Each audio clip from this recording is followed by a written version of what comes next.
আপনি তো নিজে নামাজ পড়তে আসছেন না, তো আর কি আপনার ছেলেকে বলবেন যে নামাজ পড়তে যা? তার মানে যে সমস্ত লোক নামাজ থেকে আজকে দূরে সরে আছে, এদের অন্তর হচ্ছে নফসে আম্মারা বিসু, যাদের সম্পর্ক আল্লাহর সাথে নেই। ওই জন্য তো রাসূল সাল্লাল্লাহু তিনি বলে দিয়েছেন, ওয়ালা তাতরুকান্না সালাতান মাকতুবাতান মুতাআম্মিদান ফা ইন্না মান তারাকা সালাতান মাকতুবাতান মুতাআম্মিদান ফাকাদ বারিয়াত মিনহু জিম্মাতুল্লাহ।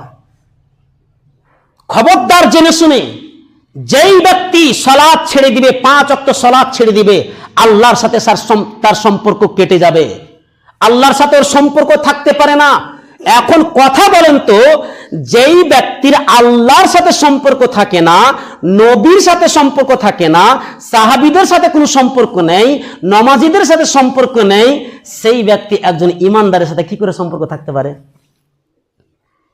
আপনার আমার কি